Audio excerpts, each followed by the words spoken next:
Halo, apa kabar pemirsa? Ya, apa kabar pemirsa TVR Parlemen? Kita berjumpa lagi dalam program TVR 09 bersama saya Dedi Ramadan dan juga rekan saya Seri Reski. Dalam 30 menit ke depan kami akan sajikan kepada Anda sejumlah berita nasional, khususnya dari sudut pandang DPR RI, sebagai referensi Anda dalam memahami dinamika politik, hukum, ekonomi, sosial, dan juga budaya di Indonesia. Dan pemirsa TVR Parlemen, inilah TVR 09 selengkapnya. Gue mau bersihin dari tadi gue tanya. Kita awali pagi dengan berita mengenai pemerintah Indonesia berusaha mewujudkan satu data Indonesia untuk mengintegrasikan data dari berbagai lembaga pemerintah. Namun, dalam pelaksanaannya terdapat beberapa kendala, yakni perbedaan sumber data hingga ego sektoral antar lembaga. Pemerintah Indonesia berusaha mewujudkan satu data Indonesia untuk mengintegrasikan data dari berbagai lembaga pemerintah. Namun, dalam pelaksanaannya terdapat beberapa kendala, yakni perbedaan sumber data hingga ego sektoral antar lembaga. Kepala Badan Urusan Rumah Tangga DPR RI Agung Budi Santoso menilai, sinkronisasi data dapat terrealisasi jika antar lembaga mau bersepakat terkait jumlah dan klasifikasi data. Apalagi, satu data Indonesia yang tepat dan akurat turut menjadi poin penting tercapainya parlemen modern. Untuk itu, berbagai diskusi dan musyawarah terus dilakukan untuk mencapai keputusan bersama. Kita perlu satu kesepakatan dulu, ya, menurunkan ego kita, ya, untuk satu tujuan tadi. Kalau ini sudah berjalan, tentunya kan pasti ada sinkronisasi mungkin ya antar lembaga antar biro-biro itu, sehingga tentunya juga harus ada kata sepakat, ya, sepakat. Oh, jumlahnya ternyata sekian, ini datanya begini. Tentunya dengan berbagai diskusi dan argumentasi. Sementara Sekretaris Jenderal DPR RI Indra Iskandar menyebut pemerintah mengalami kesulitan untuk menyatukan data karena adanya ego sektoral. Untuk itu, DPR RI akan berkonsultasi dengan kementerian dan lembaga terkait untuk menciptakan interoperabilitas data sehingga mudah diakses masyarakat. Bahasa gampangnya dikekepin itu, data yang dikekepin, jadi seolah-olah itu data satu kementerian itu punya kementerian itu sendiri gitu ya, sehingga sulit diakses oleh kita untuk mengetahui data itu. Tapi ke depan kita akan bicarakan nanti dengan masing-masing kementerian, data pendudukan dan lain sebagainya tuh. Andini dan Handoko, TVR Parlemen, melaporkan. Ya, pemirsa, berita selanjutnya tentunya data yang tidak valid menjadi salah satu penyebab penyaluran bantuan sosial tidak tepat sasaran, pemirsa. Di sini DPR RI mendorong pembentukan data terpadu kesejahteraan sosial yang terus diperbarui secara berkala. Data yang tidak valid menjadi salah satu penyebab penyaluran bantuan sosial tidak tepat sasaran. Tak heran bila DPR RI mendorong pembentukan data terpadu kesejahteraan sosial yang terus diperbarui secara berkala. Anggota Komisi 6 DPR RI Herman Khairon mengatakan data penerima bantuan sosial harus selalu diupdate. Tujuannya agar setiap perubahan jumlah anggota keluarga dapat langsung tercatat. Sehingga bantuan sosial yang diberikan dapat tepat sesuai yang dibutuhkan dalam satu keluarga. Karena sejauh ini, faktanya masih ada masyarakat yang membutuhkan justru tidak mendapatkan bantuan sosial. Untuk itu, Herman mendorong stakeholder terkait melakukan perbaikan dan validasi data sesuai dengan ketentuan. Dalam pandangan saya, ini data ini harus diupdate. Kementerian harus cermat di dalam distribusi bansos, sehingga betul-betul tepat sasaran. Sekali lagi, tepat sasaran. Karena tepat sasaran, kalau misalkan di suatu daerah ada masyarakat yang berhak 100 orang, ya 100 orang yang harus nerima. Jangan 75 orang yang nerima. Nanti yang 25-nya merasa bahwa kenapa tidak mendapatkan perhatian negara. Yang seperti ini kan harus terupdate. Ya. Jadi data harus selalu terupdate, kemudian check and recheck terhadap data itu juga harus selalu diupdate, harus selalu dilakukan. Evaluasi monitoring harus dilakukan. Evaluasi dan monitoring pelaksanaan bantuan sosial harus terus dilakukan. Lebih khusus, Herman Khairon meminta BUMN untuk diberi penugasan melakukan distribusi serta mengawasi penyaluran bansos. Andri, TVR Parlemen, melaporkan. Pemirsa, tahun 2023 Indonesia sukses sebagai tuan rumah penyelenggara Piala Dunia Basket FIBA dan Piala Dunia Sepak Bola U17. Dan seperti apa tanggapan DPR RI? Informasinya akan kami hadirkan sesaat lagi, pemirsa. Jangan kemana-mana, tetaplah di TVR 09.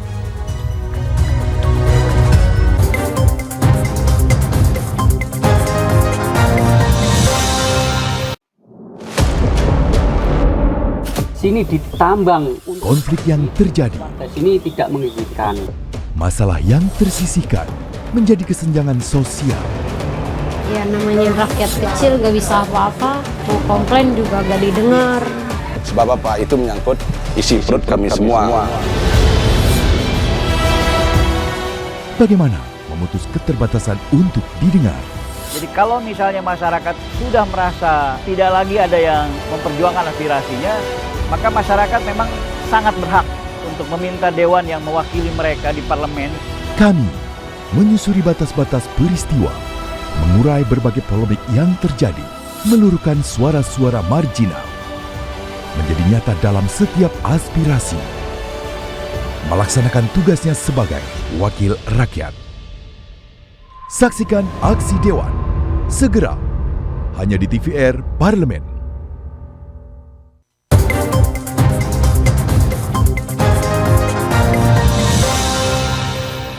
Kembali di TVR 09 pemirsa. Keberhasilan Indonesia sebagai tuan rumah pelaksanaan event Piala Dunia Basket FIBA dan Piala Dunia Sepak Bola U17 diapresiasi oleh Komisi 10 DPR RI. Selain menjadi tuan rumah, Indonesia juga diharapkan bisa memberikan prestasi di masa yang akan datang.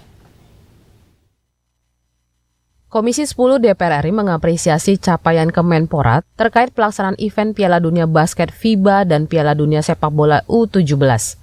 Selain menjadi tuan rumah, Indonesia juga diharapkan bisa memberikan prestasi di masa yang akan datang. Anggota Komisi 10 DPR RI Andreas Hugo Parera menilai, menjadi pelaksana event internasional juga harus diimbangi dengan prestasi agar menjadi kebanggaan yang sempurna untuk negara. Oleh karena itu, Kemenpora didorong untuk memberikan perhatian, pengawasan, dan fasilitas khusus dalam meningkatkan prestasi olahraga di Indonesia. Penyelenggaraan event internasional di Indonesia juga membantu pertumbuhan ekonomi melalui peningkatan kunjungan wisatawan mancanegara.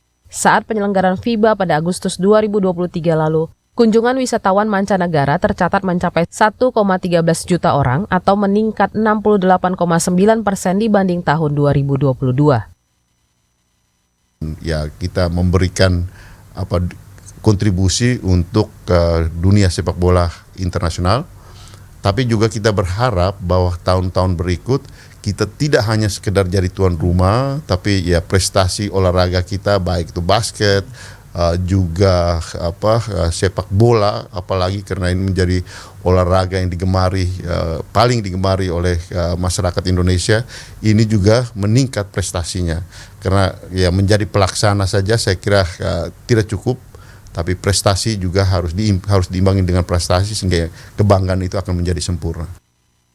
Selain penyelenggaraan event internasional, Kemenpora juga menyampaikan beberapa capaian di bidang kepemudaan, seperti pelaksanaan koordinasi lintas sektor terkait kepemudaan yang melibatkan 27 kementerian lembaga di Indonesia. Andini dan Kristio, TVR Parlemen, melaporkan. Pemirsa, Badan Keahlian Sekjen DPR RI bersama Universitas Katolik Indonesia Santo Paulus Ruteng di daerah Nusa Tenggara Timur menggelar fokus group discussion atau FDGs sebagai bentuk pelibatan akademisi dalam penyusunan naskah akademik perubahan undang-undang tentang kepariwisataan. Badan Keahlian Sekjen DPR RI bersama Universitas Katolik Indonesia Santo Paulus Ruteng Nusa Tenggara Timur menggelar fokus group discussion atau FGD sebagai bentuk pelibatan akademisi dalam penyusunan naskah akademik perubahan undang-undang tentang kepariwisataan. Kepala Badan Keahlian Sekjen DPR RI Inocencio Samsul mengungkapkan, tanpa adanya budaya, maka tidak ada pariwisata. Sensi menegaskan, proses penyusunan naskah akademik dan pembahasan undang-undang akan diupayakan memberi ruang seluas-luasnya kepada masyarakat untuk berkontribusi. Apa yang kita lakukan untuk memperbaiki kualitas dari naskah akademik ini sebenarnya sejalan dengan semangat memperkuat apa yang diamanatkan oleh undang-undang tentang pembentukan peraturan perundang-undang yang disebut dengan meaningful public participation. Jadi proses penyusunan naskah akademik, proses pembahasan undang-undang ya memberi ruang seluas-luasnya kepada masyarakat untuk berkontribusi, memberikan masukan. Rektor Universitas Katolik Indonesia Santo Paulus Ruteng Maximus Regus mengucapkan terima kasih karena telah diberi ruang untuk ambil bagian dalam proses legislasi dan berharap agar masukan yang telah disampaikan dapat memberi inspirasi untuk memperkaya gagasan dalam rancangan undang-undang. Di mana sekarang di kawasan ini juga pariwisata sedang menjadi isu yang penting gitu. Sehingga tentu pengalaman-pengalaman dari lokal, dari masyarakat, kemudian dari akademisi di lokal ini diharapkan bisa memberi inspirasi atau perspektif-perspektif yang penting untuk memperkaya gagasan-gagasan tentu sudah banyak di rancangan undang-undang ini. Dari Nusa Tenggara Timur, Kristio Handoko, TVR Parlemen, melaporkan. Kita beralih ke informasi selanjutnya. Pemirsa, Sekretariat Jenderal DPR RI melaksanakan sosialisasi serta evaluasi kurikulum dan mentor pendamping magang Kampus Merdeka dalam persiapkan magang di rumah rakyat yang akan segera dimulai pada Februari 2024. Sekretariat Jenderal DPR RI melaksanakan sosialisasi serta evaluasi kurikulum dan mentor pendamping magang Kampus Merdeka dalam mempersiapkan magang di rumah rakyat yang akan segera dimulai pada Februari 2024. Sekretaris Jenderal DPR RI Indra Iskandar menyampaikan, Setjen DPR RI telah melakukan evaluasi pada batch yang lalu dan mempersiapkan silabus serta kurikulum yang menekankan pada interaksi peserta magang dengan mentor. Diharapkan ke depannya, mentor dapat membuka ruang komunikasi sewaktu-waktu dan tidak terbatas pada jam kerja, sehingga informasi dan bimbingan bagi peserta magang terus berjalan. Jadi di batch keempat nanti kita akan lihat lagi metode-metode apa yang lebih bisa membuat interaksi mahasiswa dengan mentor, interaksi mahasiswa dengan lapangan kerja itu lebih dinamis dan memahami dunia pekerjaan gitu ya. Di DPR itu mereka bukan belajar sambil bekerja, tapi mereka masuk ke dalam lapangan pekerjaan dan mereka itu harus mereka pelajari. Jadi senada dengan hal itu, Kepala Program Magang dan Studi Independen Bersertifikat atau MSIB Kemendikbudristek Wahyu Hari Haji menyampaikan, Setjen DPR RI berkomitmen dalam mendampingi mahasiswa melalui berbagai kegiatan yang didukung oleh mentor serta pejabat yang ada di DPR RI. Evaluasi itu bagus banget. Tadi dari mahasiswa menyatakan kepuasannya, dari mentornya pendampingannya juga baik.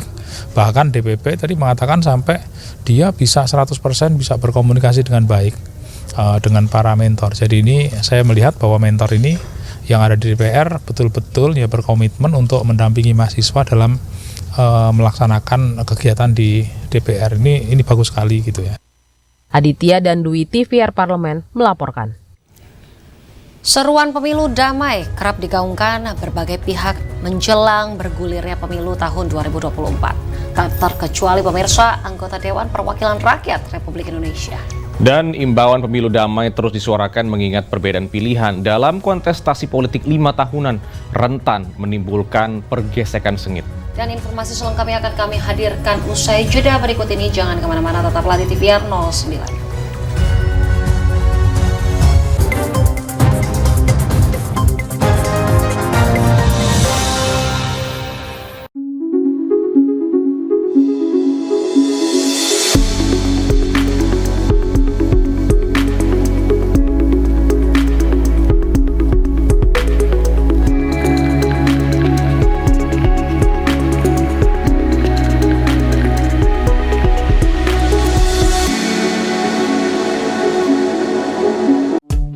DPR RI memiliki fungsi diplomasi dalam menjalankan politik luar negeri sesuai dengan pasal 116 Undang-Undang MD 3. Kontribusi aktif BKSAP DPR RI memainkan peranan penting dalam memenangkan persaingan global melalui IPU, IPA, IPPF, AIPA, dan PUIK. BKSAP memiliki komitmen yang tinggi dalam krisis kemanusiaan dunia. Fungsi diplomasi dijalankan untuk mendukung upaya pemerintah dalam melaksanakan politik luar negeri.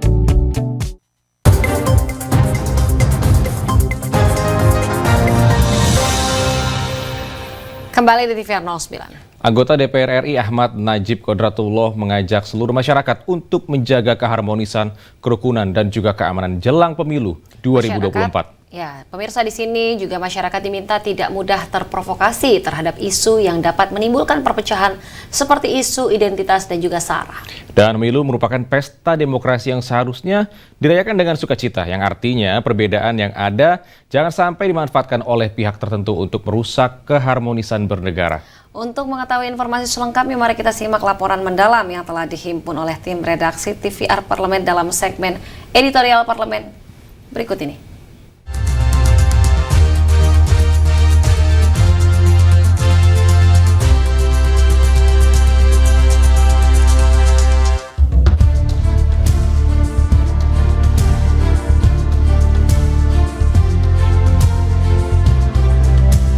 Seruan pemilu damai kerap digaungkan berbagai pihak jelang bergulirnya pemilu 2024.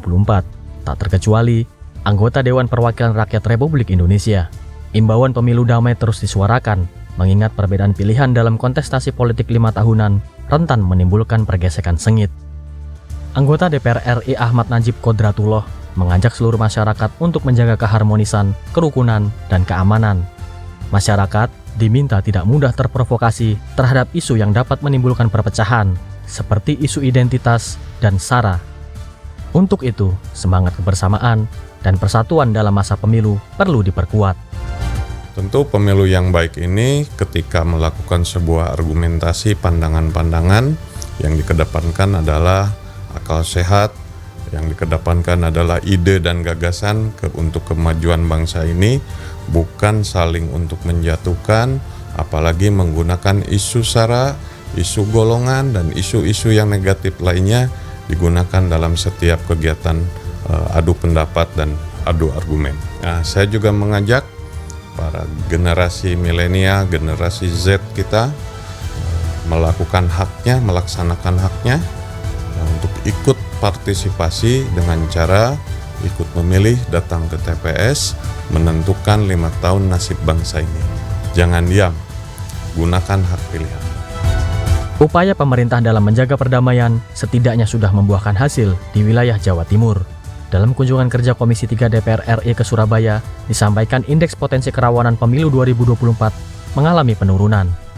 Berawal dari status sangat rawan dengan nilai 81,14 di Januari 2023 menjadi status rawan dengan angka 65,16 pada Agustus 2023. Sudah ada penurunan potensi daripada kerawanan pemilu yang ada di Jawa Timur. Jadi saya kira itu kan dengan Agustus, dan saya kira dengan situasi yang sekarang boleh dikatakan tidak terlalu mengkhawatirkan ya, karena bagaimanapun juga kalau kita melihat pemilu yang terdahulu itu saat ini justru lebih kondusif. Jadi saya kira kondisi rawan ini tentunya akan menjadi tidak rawan pada saat nanti 1 bulan ke depan atau pada saat penilaian berikutnya. Jadi saya kira ini ada kerja keras daripada Polda Jatim, dan saya mengapresiasi kerja keras Polda Jatim dalam memberikan rasa kondusif terhadap masalah pemilu ini, dan sehingga pemilu ini dapat berlangsung dengan lancar. Tak hanya aparat penegak hukum, peran menjaga perdamaian juga perlu dilakukan Badan Pengawas Pemilu dan Komisi Pemilihan Umum. Utamanya dalam menjaga tahapan pemilu agar tidak keluar jalur. KPU dan Bawaslu harus meningkatkan koordinasi untuk mencegah terjadinya pelanggaran kampanye serta tindak pidana pemilu lainnya. Sinergi KPU dan Bawaslu itu memiliki andil untuk mewujudkan pemilu damai dan adil. Tugasnya Bawaslu mencegah terjadinya pelanggaran, bukan mengeksekusi setelah terjadi pelanggaran. Ya, tugas utamanya Bawaslu itu mencegah. Kalau sudah terjadi, itu urusannya berbeda, tapi upayakan Bawaslu melakukan upaya pencegahan. Untuk menuju ke sana, tentu komisioner KPU dengan Bawaslu posisinya punya tupoksi yang berbeda, tapi tujuannya sama, sukses pemilu. Begitu.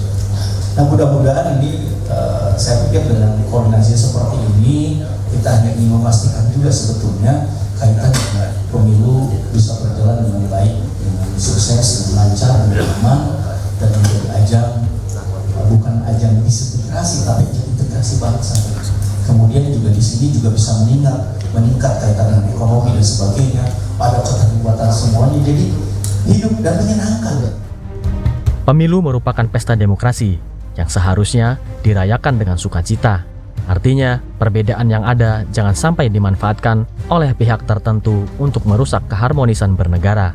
Oleh karenanya, semua pihak diharapkan mempunyai komitmen untuk mengawal pemilu agar berjalan aman, tertib, berintegritas, dan berkualitas. Sehingga seruan pemilu damai bukan hanya slogan semata. Tim Liputan TVR Parlemen melaporkan.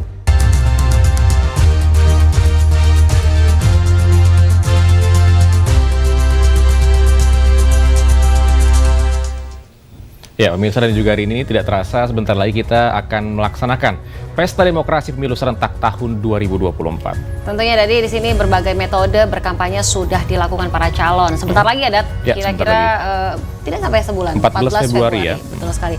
Di sini para kampanye juga melakukan guna mendapatkan suara nih pemirsa dari masyarakat mulai dari tanggal 28 November 2023 lalu hingga 10 Februari. Jadi ada 4 hari masa tenang ini. Masih sampai tanggal 10 Februari nanti ya. Dan apakah dengan waktu yang ada ini cukup untuk kita mengenal dekat sosok setiap calon? Jangan kemana-mana. Tetaplah bersama kami di TVR 09.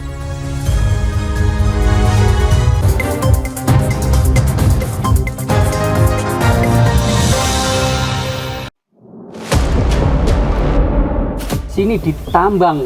Konflik yang terjadi, Sini tidak mengizinkan. masalah yang tersisihkan menjadi kesenjangan sosial. Ya namanya rakyat kecil gak bisa apa-apa, mau komplain juga gak didengar. Sebab apa? Itu menyangkut isi perut kami semua. Bagaimana memutus keterbatasan untuk didengar? Jadi kalau misalnya masyarakat sudah merasa tidak lagi ada yang memperjuangkan aspirasinya, maka masyarakat memang sangat berhak untuk meminta dewan yang mewakili mereka di parlemen. Kami menyusuri batas-batas peristiwa, mengurai berbagai polemik yang terjadi, meluruhkan suara-suara marginal, menjadi nyata dalam setiap aspirasi, melaksanakan tugasnya sebagai wakil rakyat. Saksikan aksi Dewan segera hanya di TVR Parlemen.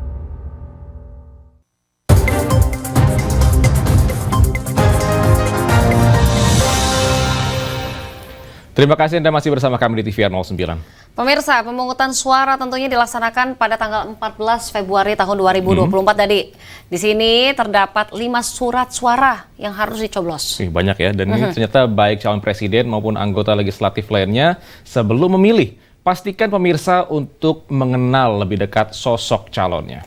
Tanpa berlama-lama pemirsa, mari kita saksikan tayangan yang untuk meramaikan pesta demokrasi pemilu pada segmen tips, informasi dan tips. Berikut ini.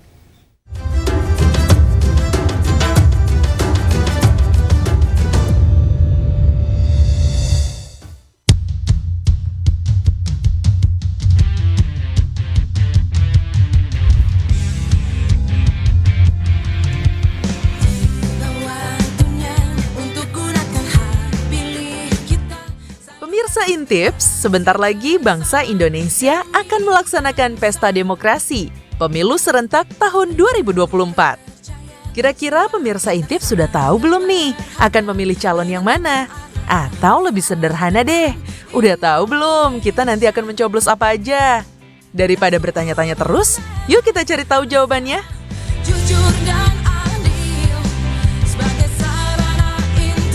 pemungutan suara akan dilaksanakan pada tanggal 14 Februari 2024 mendatang ya pemirsa. Kalau masa kampanye sudah dimulai sejak 28 November 2023 lalu dan berakhir pada tanggal 10 Februari 2024. Di antara masa kampanye dan pencoblosan ada masa tenang, di mana kampanye sudah tidak diperbolehkan lagi, yakni dari tanggal 11 Februari hingga 14 Februari 2024.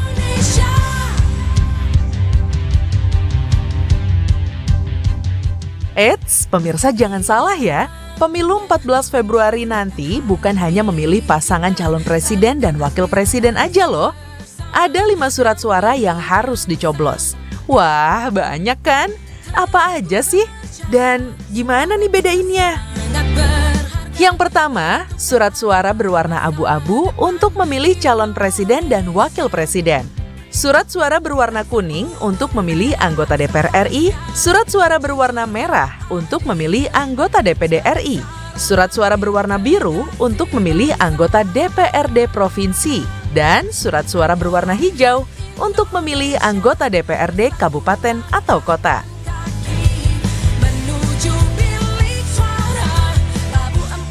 Tak kenal maka tak sayang.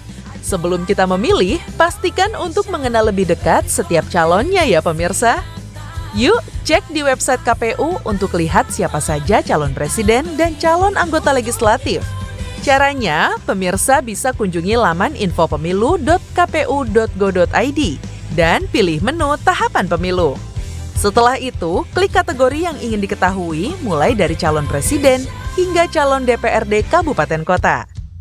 Tipsnya adalah jika pemirsa ingin melihat calon DPR RI, maka klik menu pencalonan DPR RI. Lalu klik menu daftar calon tetap DPR. Pilih nama wilayah yang diinginkan untuk melihat siapa saja calon anggota DPR RI di dapil tersebut. Pemirsa juga bisa loh melihat profil calon anggota dengan mengklik menu profil.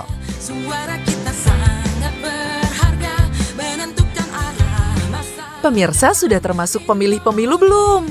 Yang jelas syaratnya adalah warga negara Indonesia yang berusia di atas 17 tahun atau sudah menikah maupun sudah pernah menikah. Merasa sudah memenuhi syarat? Yuk cek apakah nama kita sudah terinput dalam daftar pemilih tetap atau belum. Caranya, ketik laman cekdptonline.kpu.go.id, lalu masukkan nomor induk kependudukan atau nomor paspor bagi pemilih di luar negeri. Kalau misalnya nama kamu belum terdaftar di Cek DPT Online, pemirsa masih tetap bisa mencoblos ya. Caranya, datang ke tempat pemungutan suara dengan membawa KTP yang sesuai dengan alamat TPS tersebut.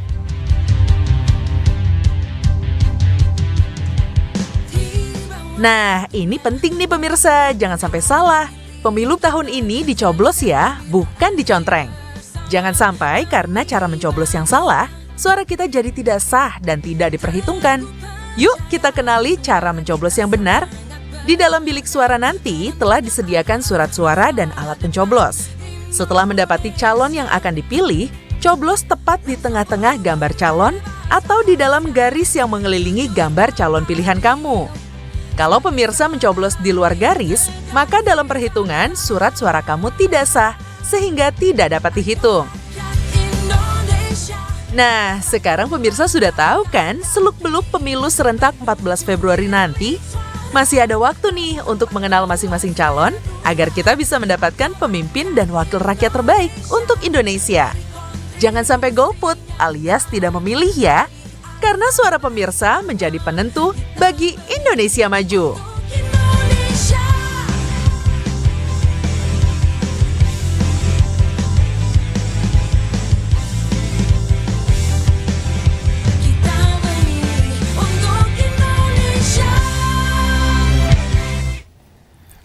Jadi pemirsa udah siap nih untuk mencoblos tanggal 14 Februari. Jadi pastikan pilihan Anda ini sesuai dengan hati nurani. Jangan ikutin kata orang lain. betul sekali. Dan pemirsa tentunya di penghujung acara nih kami informasikan kepada Anda sejumlah agenda DPR RI pada hari ini Rabu 17 Januari 2024. Karena kita sudah memasuki masa sidang ya Dadi ya. Betul sekali. Dan di pagi hari ini nanti pukul 9 pemirsa ada Persatuan Pensiunan Pegawai Setjen DPR RI atau P3S mengadakan rapat anggota dengan agenda yaitu penyampaian laporan pertanggungjawaban pengurus periode 2019-2023 dan pemilihan Ketua P3S DPR RI periode 2024-2028. Sedangkan pada pukul 1 waktu Indonesia Barat, Komisi 2 DPR RI mengadakan rapat kerja dan juga rapat dengar pendapat dengan Menteri Pendayagunaan Aparatur Negara dan juga Reformasi Birokrasi dan Kepala Badan Kepegawaian Negara. Dan tentunya sejumlah agenda serta program DPR RI lainnya masih dapat Anda saksikan secara langsung di TVR Parlemen melalui kanal utama, kanal komisi dan juga kanal alat kelengkapan dewan lainnya yang dapat Anda akses di tvr.dpr.go.id. Pemirsa TVR Parlemen, demikian TVR 09 edisi pagi ini. Segenap kru TVR Parlemen yang bertugas hari ini mengucapkan terima kasih telah menyaksikan TVR 09.